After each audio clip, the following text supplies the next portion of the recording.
Léonore de Récondo, bonjour. Bonjour. Et bienvenue à la librairie Dialogue. Alors vous venez aujourd'hui nous présenter Point Cardinal, votre 5e roman qui vient de paraître aux éditions Sabine Vespizer et à travers lequel vous nous racontez l'histoire de Laurent, marié et père de famille. Laurent mène une vie tout à fait ordinaire, faite de bonheur simple, mais le week-end, sans que sa famille ne le sache, il se travestit. Jusqu'au jour où sa femme le découvre. Et Laurent va alors entamer le chemin d'une transformation radicale qui sera aussi pour lui une acceptation de son identité et une renaissance, car il se sent femme. C'est donc cette métamorphose, celle de Laurent, que vous suivez tout au long de ce roman, mais aussi la résonance qu'elle aura sur ses proches, son entourage, le tout étant porté par une langue sobre, sans pathos ni du jugement. Alors avant tout, est-ce que vous pourriez nous dire quelques mots de la naissance de ce roman? Qu'est-ce qui, pour vous, a été à son origine? Moi, je crois que je me pose depuis longtemps la question de l'identité, du corps, de ce qui peut échapper au corps, de ce qu'il représente dans la société aussi. Donc ça, c'est une question qui m'interroge et qui va continuer de m'interroger de toute manière. Après, ça a été un peu un hasard, ce roman. J'ai vu une couverture d'un magazine, un Vanity Fair américain, où il y avait Kathleen Jenner en couverture, photographiée par Annie Leibovitz. Et c'était une magnifique photo, une très belle femme, vraiment très hollywoodienne, avec les cheveux, avec la pose, avec le bustier, avec tous les atours féminins.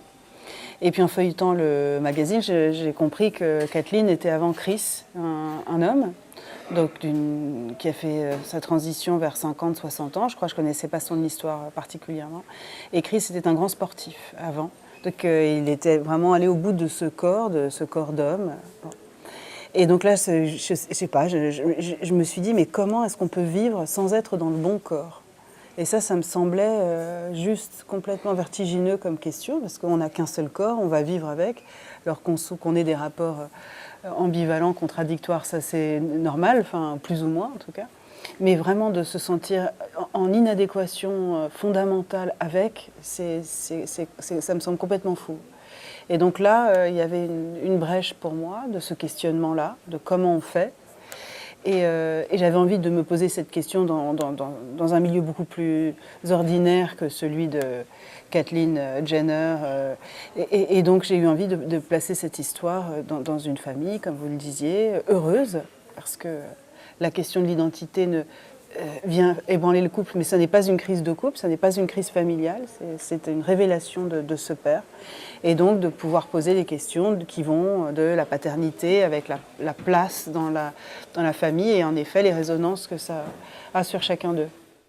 Oui, parce qu'on est vraiment plongé dans le quotidien de cette famille dont on peut se sentir proche. Ce sont des gens simples, un univers tout à fait ordinaire. En quoi est-ce que c'était si important qu'il soit ordinaire, quoi? Parce que la question de l'identité se pose partout. Elle n'est pas cantonnée à certains milieux. Et ça, pour moi, c'était très important. Parce que on se pose tous, un jour ou l'autre, à certains, avec toutes les nuances qu'il y a dans le qui suis-je et suis-je à la bonne place. Et donc ça, pour moi, c'était important. Et comme je le disais tout à l'heure, aussi, ça me permettait... D'abord, j'avais envie que ce soit un homme qui était père, parce que ça me permettait de parler de la paternité et de pouvoir aller assez loin, de pouvoir même lui faire dire « je suis père et je suis femme », et le dire en toute franchise, sans que ça pose de problème, en tout cas pour lui. Donc ça, c'était quelque chose qui m'intéressait, qui a déjà eu une vie avant, qu'il ait pu, à travers la paternité, essayer vraiment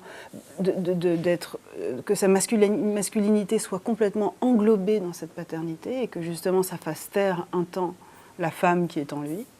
Et puis qu'à un certain moment, alors aussi au moment de l'adolescence de ses enfants, qui est aussi un moment de questionnement profond, de changement, de questions d'identité aussi, et qu'à ce moment-là, lui aussi sorte, voilà, il y a cette révélation et ça vient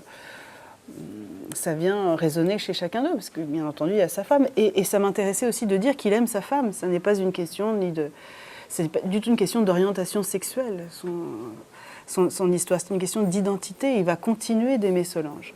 Oui, Point cardinal, c'est avant tout un roman sur l'identité et non sur la sexualité ou le désir. Et on va donc suivre le parcours de Laurent et son identité vacillante. Et ce vacillement de l'identité, il est palpable par la langue que vous employez, la langue dont le genre évolue petit à petit au fil du roman. Alors comment ça s'est construit, ce travail autour de la langue? Alors ça, c'était vraiment une décision au départ.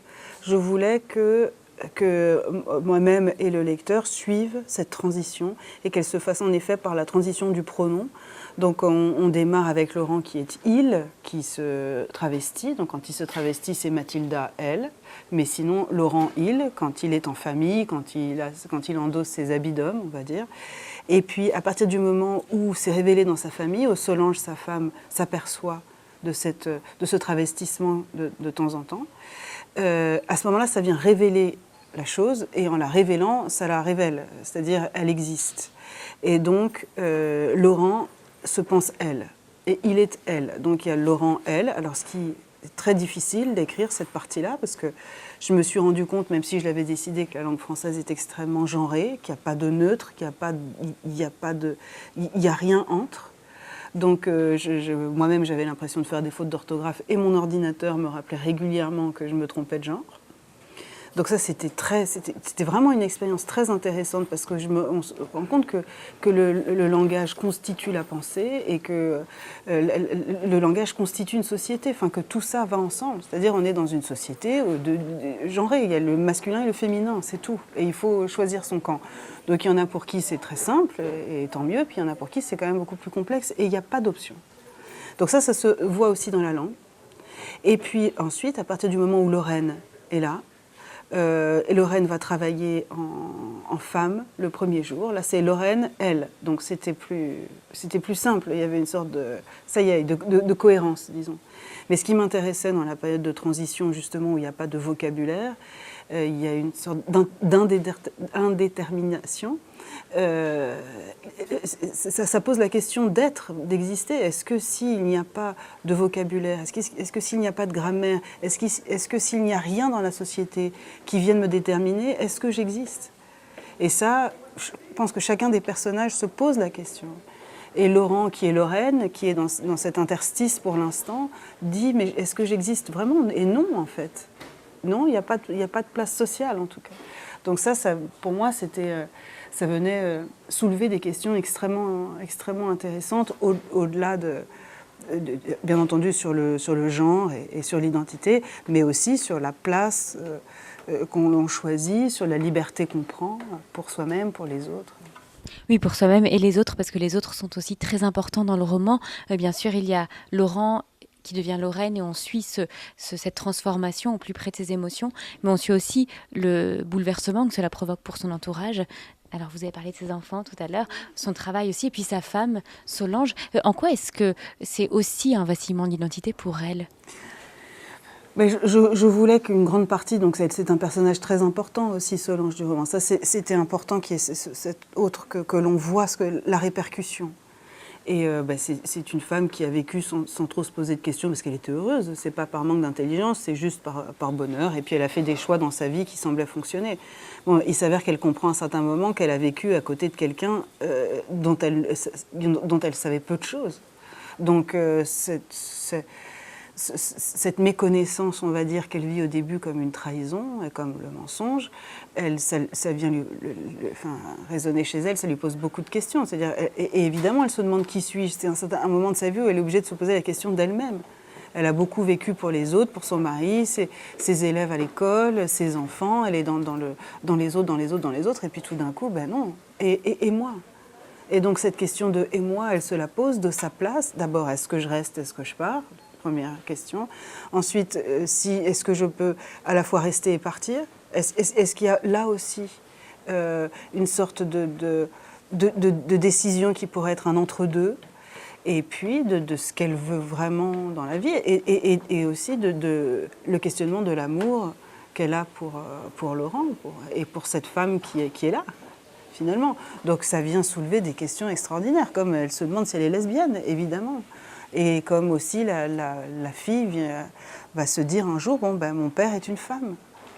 Et donc là, moi je trouve que tout ça, c'était vertigineux d'y être avec eux tous, et pas seulement avec lui. C'est pour ça que j'ai choisi un personnage qui ait 40 ans et qui a déjà vécu une vie. Alors, bien entendu, il y a des parcours de jeunes hommes ou de jeunes femmes qui changent de genre vers 20 ans, et c'est toujours, et même ados, tout ça, c'est toujours des parcours qui sont individuels et qui sont très puissants. Mais là, il y a une vie avant, et de cette cellule familiale, comment ça vient, qu'est-ce qui se passe? Puis il y a la question du regard des autres, bien sûr, du regard de l'entourage proche, de l'entourage plus lointain. C'est aussi un roman qui aborde cette question-là. Est-ce que justement l'une des questions qui vous a guidé, c'est dans quelle mesure est-ce qu'on peut demander à ceux que l'on aime d'être toujours tels qu'on les a aimés? Oui, non, je crois que non. C'est difficile de dire ça. C'est difficile de s'apercevoir qu'on n'est plus tel qu'on nous aime. Donc je pense que ça vient soulever beaucoup de culpabilité, beaucoup de questionnements. Le jour où on se rend compte que c'est plus juste, comment venir le dire, comment faire.